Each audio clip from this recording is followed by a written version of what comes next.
Salah satu kejutan yang amat-amat dahsyat, amat-amat mengejutkan buat seluruh rakyat Malaysia pada hari ini. Pendedahan terbaru, seperti yang dinyatakan di dalam media ini, sebelum ini Anwar mengemukakan tindakan sivil ekoran atas ucapan Sanusi di kawasan Parlimen Tambun pada 13 November tahun lepas ketika dia berkempen untuk memenangi timbalan Presiden Bersatu Ahmad Faisal Azumu. Dalam PRU tersebut, Anwar mengetepikan Ahmad Faisal yang juga bekas Menteri Besar Perak.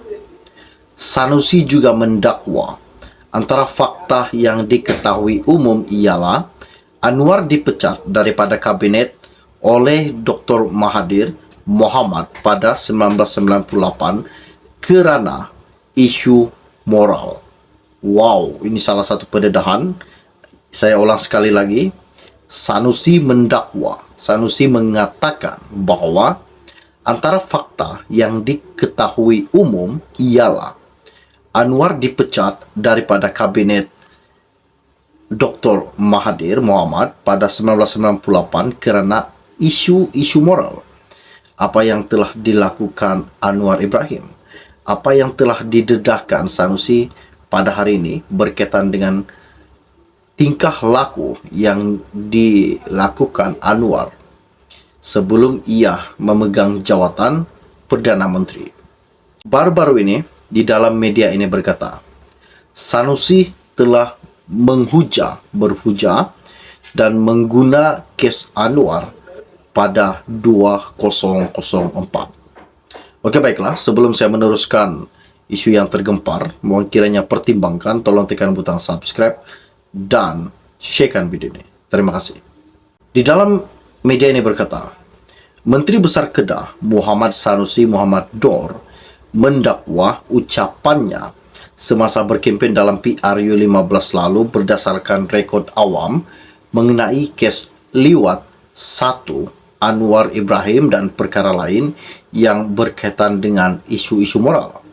Dalam penyataan perbelaannya terhadap sawan fitnah dikemukakan ahli Parlimen Tambun itu, Sanusi juga berkata dia bersedia untuk membuktikan di mahkamah kandungan ucapan yang dibuatnya merujuk kepada kenyataan Mahkamah Persekutuan 2004. Menurut dokumen yang difailkan di Mahkamah Tinggi Alor Setar pada 13 Februari lalu dan telah dilihat, Sanusi berkata pembelaan itu membabitkan justifikasi, keistimewaan yang layak dan ulasan yang adil.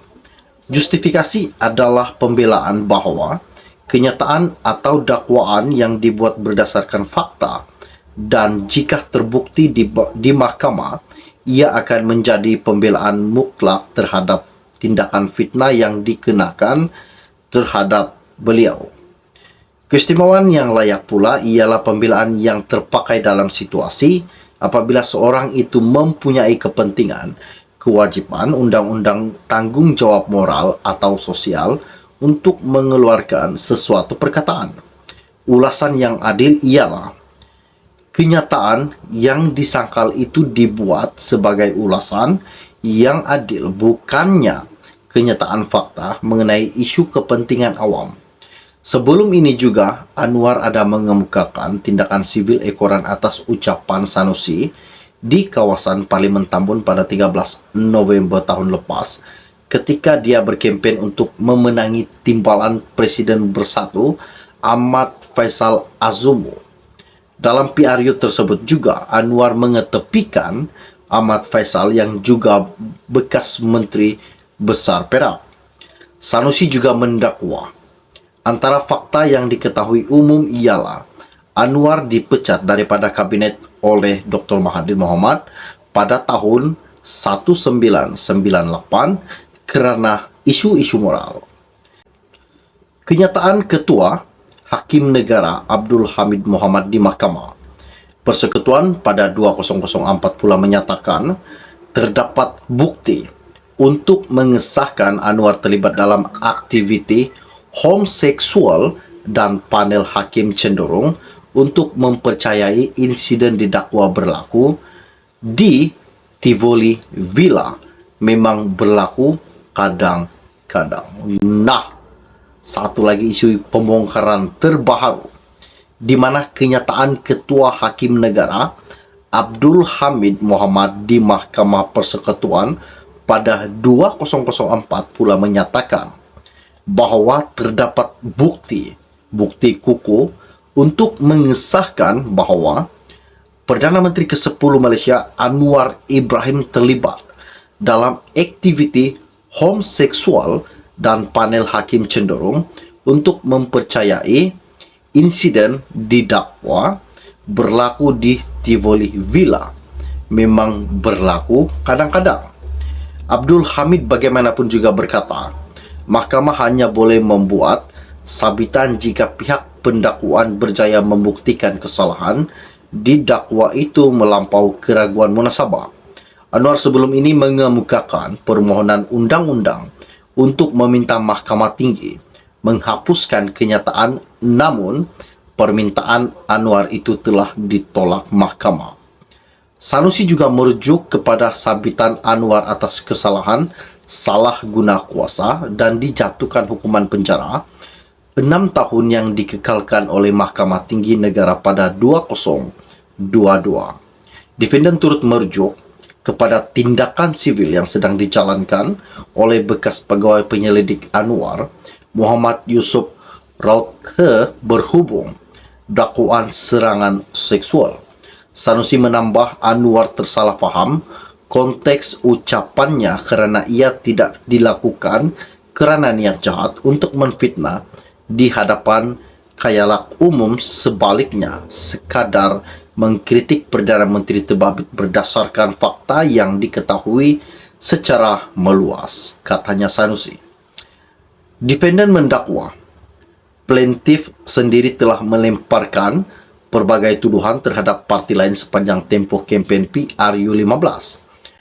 Oleh yang demikian adalah tidak munasabah dan menghairankan untuk seorang politikus seperti plaintiff Anwar yang suka menuduh politikus-politikus lain dengan kata-kata seperti penyamun, bodoh, dan berbagai lagi tiba-tiba sensitif apabila parti lawan memberikan komen dan kritikan berdasarkan latar belakang beliau yang sudah diketahui umum. Plaintiff tidak seharusnya menjadi seorang yang mudah tersinggung, terutama ketika kempen pilihan raya memandangkan plaintiff sendiri bersikap suka menuduh. Katanya, Anwar diwakili Peguam Sankara Nair manakala Yusfarizal Yusof bertindak bagi pihak Sanusi. Tindakan sipil itu ditetapkan untuk pengurusi kes di Mahkamah Tinggi Alor Setar pada Isnin depan. Ini salah satu isu yang mengejutkan buat seluruh rakyat Malaysia. Dan yang lagi mengejutkan di dalam isu ini, apa yang saya paham dan apa yang saya telah kaji di dalam isu ini, ia hanya mengatakan bahwa kenyataan Ketua Hakim Negara Abdul Hamid Mohamad yang berada di Mahkamah Persekutuan pada 2004 telah menyatakan terdapat bukti untuk mengesahkan bahwa Anwar Ibrahim terlibat dalam aktiviti homoseksual, dan panel hakim cenderung untuk mempercayai insiden didakwa berlaku di Tivoli Villa memang berlaku kadang-kadang. Wow, adakah Anwar Ibrahim ini seorang homoseksual yang dikatakan Ketua Hakim Negara Abdul Hamid Mohamad? Ini sangat mengejutkan.